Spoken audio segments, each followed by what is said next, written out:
Hey y'all, Vince here. It's a cozy day, so let's just relax and hang out.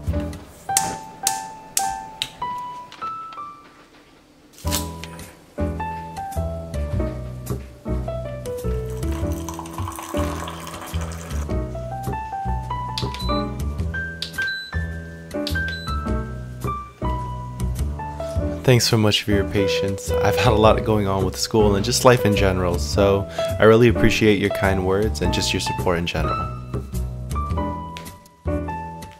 For today's video, we're going to be revisiting one of my friend's first custom mechanical keyboards, the KBD67 Mark II. He wanted to switch out his plate from brass to a softer material, but I thought since I'm taking the board apart already, why not try out some mods that have come out since the board was built almost 2 years ago. So that's what we're doing today. You can definitely tell the board has seen some use. I mean, look at the bottom right screw hole, it's been completely mangled. The first thing I'd like to address are the board stabilizers. I really believe that the stabilizers are what makes or breaks your keyboard.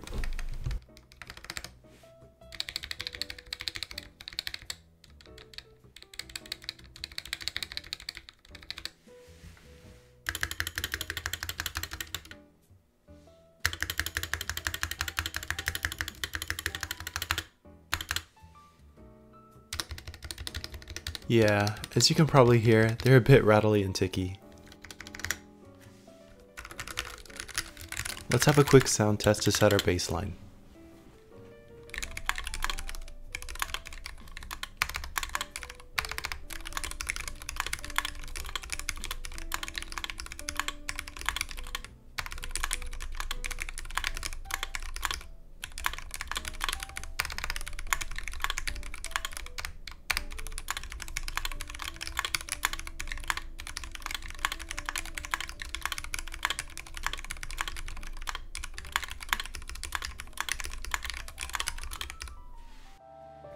Not too bad, but let's see how we can change the sound profile.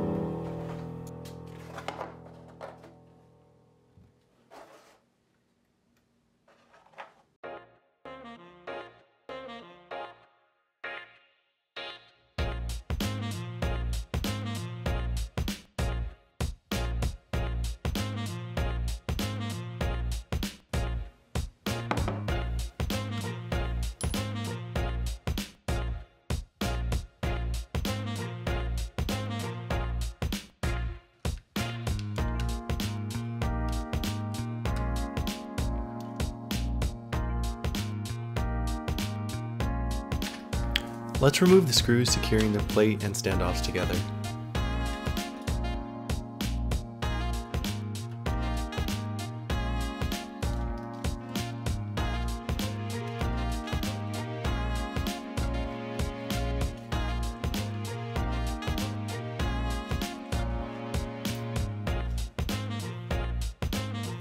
Next, we're going to use a hex key to undo the 8 screws holding the top casing onto the bottom casing.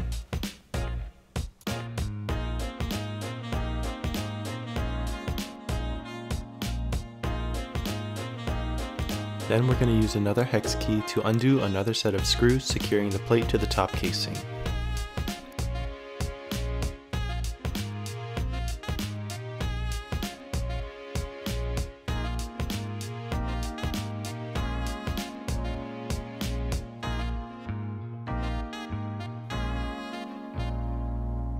Comparing the two plate materials, you can see how stiff the brass plate is in comparison to the alternative polycarbonate plate.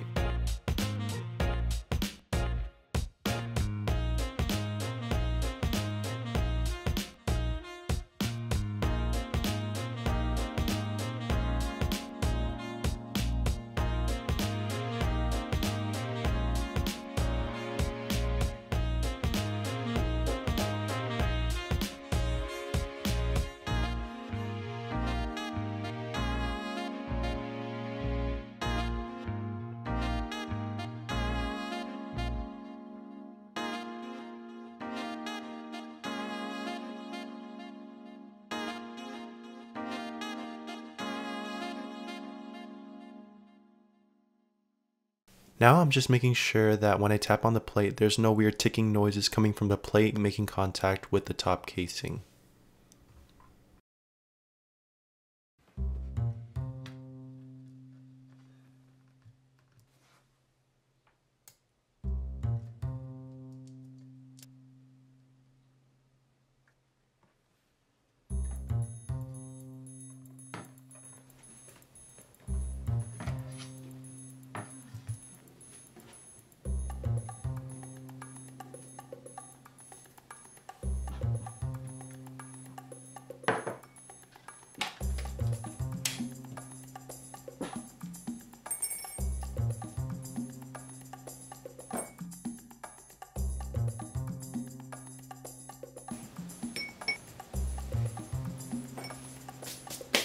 I'm going to be cleaning off the PCB from the band-aid residue and reapplying new band-aids to cushion the stabilizers.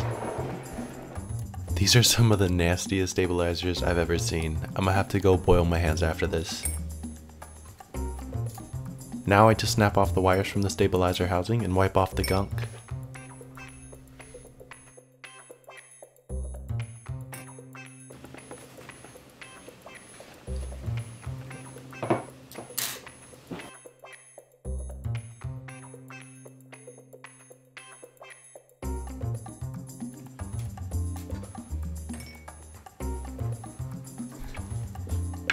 I'm going to give the components a thorough wash using some hand soap and the will of God.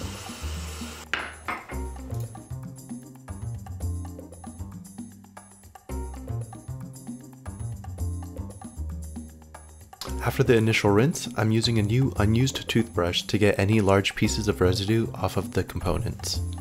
I found that Q-tips and the free mascara applicators you get from beauty shops do a pretty good job of getting the hard to reach places.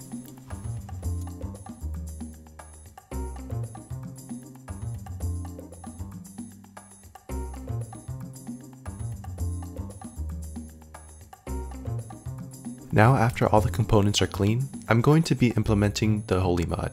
If you're new to the hobby, the Holy Mod is essentially placing a small strip of band-aid on the ramp of a stabilizer stem, and what it achieves is it reduces ticking that comes from the stabilizer wire, making a sudden and harsh contact with the stem's walls. For a clear tutorial on how the Holy Mod is performed, I would highly suggest Hamaji Neo's video, which I'll either link up here to the top right or down in the description below.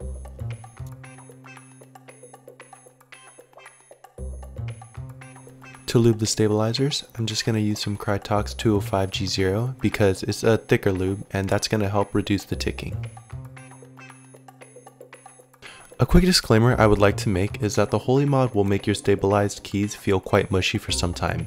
It generally has a break-in period ranging from a few days to even a few weeks in some of my cases.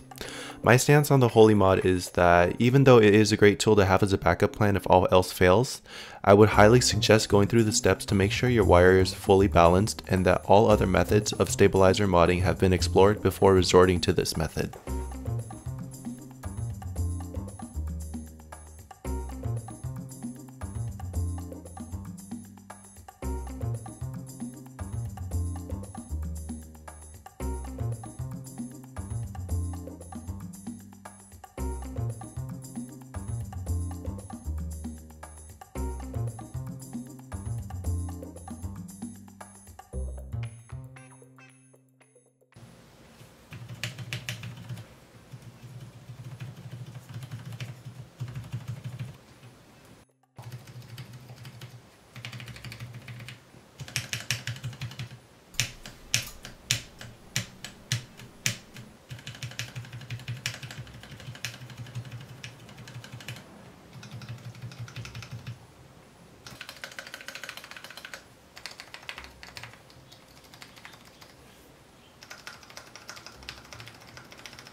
Now we're going to turn our attention to the case and PCB itself.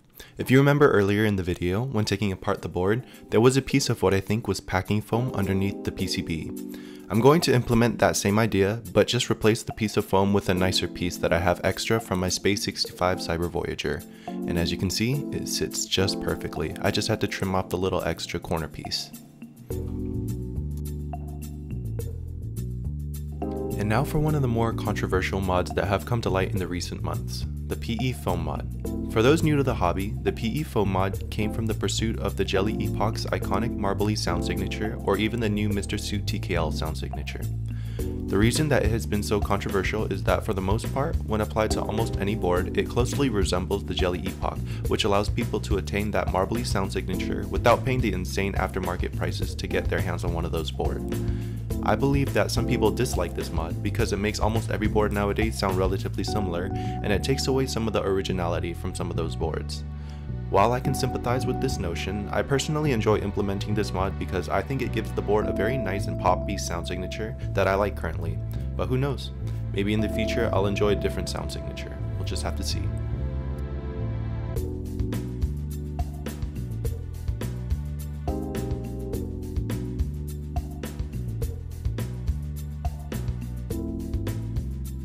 The one thing I would warn those trying out the PE foam mod for the first time is that when installing your switches, you must be very patient and careful not to bend your switch pins.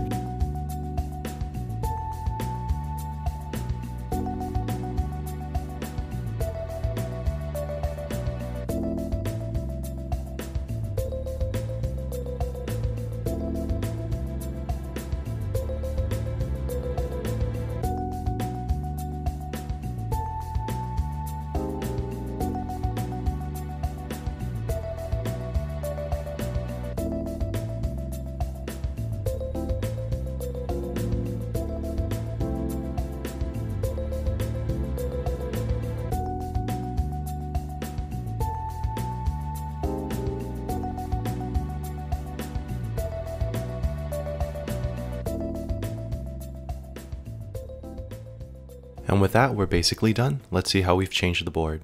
And that means it's sound test time.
Before I leave you guys with some comparison clips, I'd like to just take a moment and say thank you for all of you who had such kind words of encouragement for me.